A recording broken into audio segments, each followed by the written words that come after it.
अध्याय 3 श्री साई बाबाको स्वीकृति र वचन दिनु। गत अध्यायमा वर्णन गरिसके अनुसार बाबाले सचित्र लेख्ने अनुमति दिँदै भन्नुभयो, सच्चरित्र लेख्नको लागि मेरो पूर्ण अनुमति छ। तिमीले आफ्नो मन स्थिर गराएर मेरो वचनमा श्रद्धा राख र निर्भय भएर कर्तव्य पालना गरिरहौ। यदि मेरा लीलाहरू लेखिए भने अविधाको नाश हुन्छ। त्यस्तै ध्यान र भक्तिपूर्वक सुन्नाले दैहिक बुद्धि हटेर भक्ति र प्रेमको तीव्र लहर प्रवाहित हुनेछ। अनि जसले यी लीलाहरूको गहिराई तक खोजी गर्नेछ उसलाई ज्ञानरूपी अमूल्य रत्नको प्राप्ति हुन जानेछ। यी वचन सुनेर हेमाड पन्तलाई अत्यन्तै हर्ष भयो र उनी निर्भय भए। उनलाई अब कार्य गर्न अवश्य नै सफल हुनेछ भन्ने दृढ विश्वास हुनुभयो। बाबाले रामातिर नजर दिँदै भन्नुभयो, जसले प्रेमपूर्वक मेरो नामस्मरण गर्छ म उसको सम्पूर्ण इच्छाहरू पूरा गरिदिनेछु। उसको भक्तिमा उत्तरोत्तर वृद्धि हुनेछ। जसले मेरो चरित्र र कामहरूको श्रद्धापूर्वक गायन गर्छ उसलाई म हर प्रकारले सधैँभर सहायता गर्नेछु। जो भक्तगण हृदय तथा प्राणबाट नै मलाई चाहन्छन् तिनीहरूलाई मेरा कथाहरू सुनेर स्वभावैले प्रसन्नता हुनेछ। जो कहिले मेरा लीलाहरूको कीर्तन गर्ला त्यसलाई परमानन्द र चिर सन्तोष प्राप्त हुनेछ भन्ने कुरा विश्वास राख। यो मेरो विशिष्टता छ कि जो कोही अन्य भावले मेरो शरणमा आउँछ, जसले श्रद्धापूर्वक मेरो पूजा निरन्तर स्मरण र मेरै ध्यान गर्ने त्यसलाई म मुक्ति प्रदान गरिदिन्छु। जो सधैँ नै मेरो नाम स्मरण र पूजा गरेर मेरा कथाहरूको र लीलाहरूको प्रेमपूर्वक मनन गर्दछन् त्यस्ता भक्तहरूमा सांसारिक वासनाहरू अज्ञान रूपी प्रवृत्तिहरू कसरी बस्न सक्छन् म तिनीहरूलाई मत्स्यको मबाट बचाइदिन्छु। मेरा कथाहरू सुन्नाले मुक्ति हुन जानेछ। त्यसैले मेरा कथाहरू श्रद्धापूर्वक सुन र मनन गर। सुख र सन्तोष प्राप्तिको सरल मार्ग नै यही हो। त्यसबाट श्रोताहरूको चित्तमा शान्ति प्राप्त हुनेछ र जब ध्यान प्रगाढ र विश्वास दृढ हुन जानेछ अनि चैतन्य घनसँग अभिन्नता प्राप्त हुनेछ। केवल साई साईको उच्चारण मात्रले नै तिनीहरूका सम्पूर्ण पाप नष्ट हुन जानेछ। भिन्न कार्यहरूका लागि भक्तहरूलाई प्रेरणा। भगवान आफ्ना कुनै भक्तलाई मन्दिर मठ बनाउन, कसैलाई नदीको तीरमा घाट बनाउने र कसैलाई भगवत कीर्तन गर्ने आदि यस्तै भिन्न भिन्न कार्य गर्ने प्रेरणा दिनुहुन्छ। तर उहाँले मलाई साई सचित्र लेख्ने प्रेरणा गर्नुभयो। कुनै पनि विधाको पुरा ज्ञान नहुनाले म यो कार्यको लागि सर्वथा अयोग्य थिएँ। त्यसैले मैले यस्तो दुष्कर कार्य गर्ने दुस्साहस किन गर्नु पर्थ्यो। श्री साई महाराजको यथार्थ जीवनीको वर्णन गर्ने सामर्थ्य कसको छ। उहाँको कृपाले मात्र कार्य सम्पन्न हुन सम्भव छ। त्यसैले जब मैले लेख्न प्रारम्भ गरेँ अनि बाबाले मेरो अहमको नाश गरिदिनु भयो र उहाँले स्वयं आफ्नो चरित्र रचना गर्नुभयो। त्यसैले यो चरित्रको श्रेय उहाँलाई नै छ, मलाई छैन। जन्मले ब्राह्मण भएर पनि म दिव्य चक्षुविहीन थिएँ। त्यसैले साई सचित्र लेख्न सर्वथा अयोग्य थिएँ। तर श्री हरिकृपाबाट के सम्भव हुँदैछ। लाटो पनि बौलायो हुन्छ, लङ्गडो पनि पर्वत चढ्न सक्छ। आफ्नो इच्छाअनुसार कार्य पूर्ण गर्ने युक्ति उहाँ नै जान्नुहुन्छ। हार्मोनियम र बाँसुरीलाई ध्वनि कसरी प्रसारित भइरहेको छ भन्ने आभास कहाँ हुन्छ र यसको ज्ञान त बजाउनेलाई नै हुन्छ। चन्द्रकान्त मणिको उत्पत्ति र ज्वारभाटाको रहस्य मणि अथवा समुद्र होइन, किन्तु चन्द्रमाको कलाको गडबडमा नै निहित छ। बाबाको चरित्र ज्योति स्तम्भ स्वरूप। नाभिकहरू चट्टानहरूबाट र दुर्घटनाहरूबाट बच्न जाउन् र जहाजहरूलाई कुनै हानि नपुगोस् भन्नको लागि समुद्रमा अनेक ठाउँमा ज्योति स्तम्भ बनाइन्छ। यो भवसागरमा श्री साई बाबाको चरित्र ठिक माथि भनिए बमोजिम उपयोगी छ। यो अमृतभन्दा पनि बढी मिठो र सांसारिक बाटो सुगम बनाउनेछ। यो कानद्वारा हृदयमा प्रवेश हुनसाथ दैहिक बुद्धि नाश हुन जान्छ र हृदयमा एकत्रित गर्नाले सम्पूर्ण कुशङ्काहरू हराउन जान्छन्। अहङ्कारको विनाश हुन जान्छ र बौद्धिक आवरण लोप भएर ज्ञान प्रकट हुन जान्छ। बाबाको विशुद्ध कृतिको वर्णन निष्ठापूर्वक श्रवण गर्नाले भक्तहरूमा पाप नाश हुन्छ। यसकारण यो मोक्ष प्राप्ति पनि सरल साधन हो। सत्ययुगमा राम तथा दम, नेतृत्वमा त्याग, द्वापरमा पूजा र कलियुगमा भगवत कीर्तन नै मोक्षको साधन हो। त्यो अन्तिम साधन चारै वर्णका मानिसहरूको लागि साध्य पनि छ। अरू साधन योग, ध्यान, मनलाई चेतन आत्मामा समाहित गरेर इष्टदेवको ध्यान गर्नु, धारण, गलीगाँठा, घुँडा, तिघ्रा, बुद्ध, नाभि, हृदय, ग्रीवा, कण्ठ, आँखीभौँको बीच, मस्तक, यी बाहा ठाउँमा प्राणवायुलाई विधिपूर्वक राख्नु आदि आचरण गर्नको लागि कठिन छन्। तर चरित्र तथा हरिकीर्तनको श्रवण त अत्यन्त नै सुलभ छन्। केवल ती पर ध्यान दिनुको नै आवश्यकता छ। कथा श्रवण र कीर्तनबाट इन्द्रियहरूको स्वाभाविक विषय शक्ति नाश हुन जान्छ र भक्त वासना रहित भएर आत्म साक्षात्कारतिर अग्रसर हुन जान्छ। यही फल प्राप्त गर्नको लागि नै उहाँले सचरित्र बनाउन लगाउनुभयो।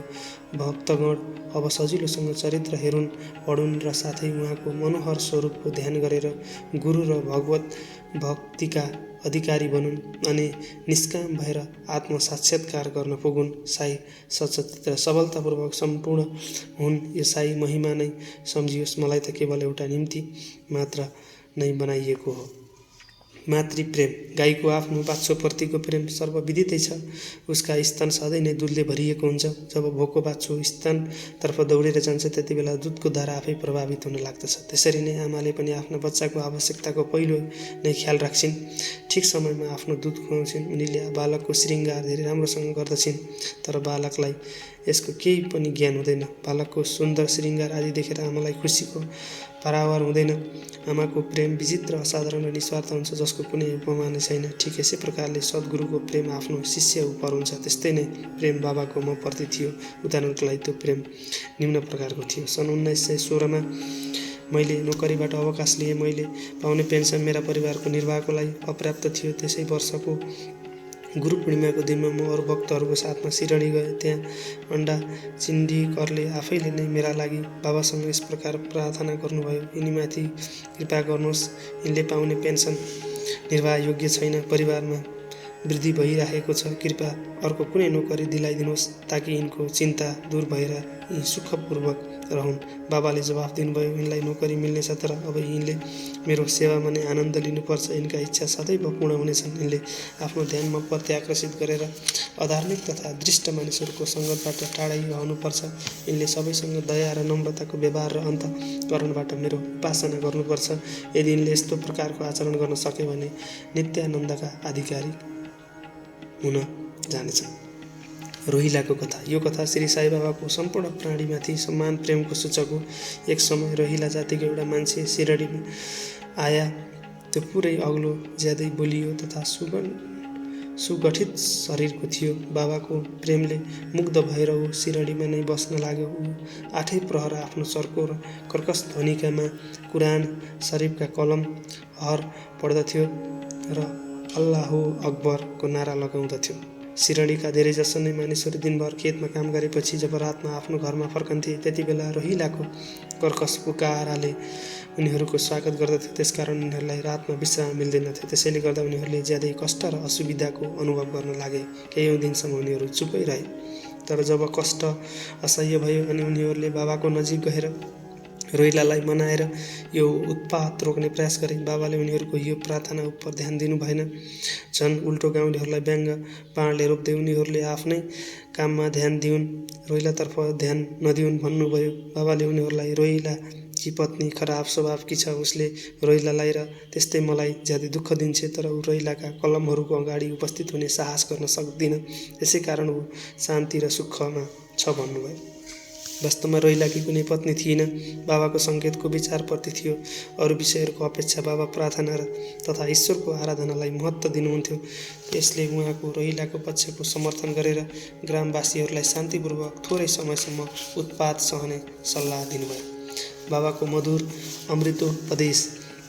एक दिन मध्याह्नको आरतीपछि भक्तगण आफ्ना घरतिर फर्कँदै थिए। त्यसै बेला बाबाले तल लेखिएको ज्यादै सुन्दर उपदेश दिनुभयो। तिमी चाहे कहीँ नै बस, जे इच्छा लाग्छ त्यो गर, तर तिमीले जे जस्तो गर्छौ त्यो सबै मलाई थाहा हुन्छ भन्ने यो सब कुरा सदैव सम्झिरहु। मनै समस्त प्राणीहरूको प्रभु हुँ र घटघटमा व्यस्त छु। मेरै पेटमा सम्पूर्ण जड तथा चेतन प्राणी अटाएका छन्। मनै समस्त ब्रह्माण्डको नियन्त्रण कर्ता तथा सञ्चालक हुँ। मनै उत्पत्ति, स्थिर र संहार कर्ता हुँ। मेरो भक्ति गर्नेहरूलाई कसैले हानि पुर्याउन सक्दैन। मेरो ध्यानको उपेक्षा गर्ने व्यक्ति मायाको पासोमा फस्न जान्छ। समस्त जन्तु कमिला तथा देखिने, बदलिने र स्थायी विश्व मेरै स्वरूप हुन्। यो सुन्दर तथा अमूल्य उपदेश सुनेर मैले तुरुन्तै अब भविष्यमा म आफ्नो गुरुको सिवा अरू कुनै मानिसको सेवा गर्ने छैन भन्ने दृश्य निश्चय गरेँ। तिमीलाई नोकरी मिल्नेछ भन्ने बाबाका यी वचनका कुरा मेरो मस्तिष्कमा बारम्बार घुम्न थाले। के साँच्चै नै यस्तो घटना भन्ने विचार आउन लाग्यो। भविष्यका घटनाहरूले बाबाका वचन सत्य निक्लिएको स्पष्ट पार्दछन्। मलाई थोरै समयको लागि नोकरी मिल्यो। त्यसपछि म स्वतन्त्र भएर एक चित्तले जीवन प्रयत्न बाबाको नै सेवा गर्दै रहेँ। यो अध्याय समाप्त गर्नुभन्दा पहिले मेरो पाठकहरूसँग उहाँहरूले सम्पूर्ण बाधाहरूमा जस्तो कि आलस्य, मनको चञ्चलता तथा इन्द्रिय आसक्ति आदिलाई टाढा पन्छाएर एकचित्त भई आफ्नो ध्यान बाबाको लीलाहरूतिर लगाउनुहोस् र स्वाभाविक प्रेम बनाएर भक्तिको रहस्यलाई जान्नुहोस् तथा अरू साधनाहरूमा व्यर्थ श्रम लगाएर नथाक्नुहोस् भन्ने विनम्र प्रार्थना छ।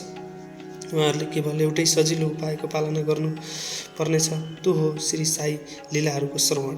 यसबाट उहाँहरूको अज्ञानताको नाश भएर मोक्षको ढोका खुल्न जानेछ। जसरी अनेकौँ ठाउँमा भ्रमण गर्दा पनि लोभी मान्छे आफ्नो गढेको धनको लागि हर बखत चिन्तित भइरहन्छ, त्यसरी नै श्री साई बाबालाई आफ्नो हृदयमा धारणा गर्नुहोस्। आउँदो अध्यायमा श्री साई बाबाको शिरडी आगमनको वर्णन हुनेछ।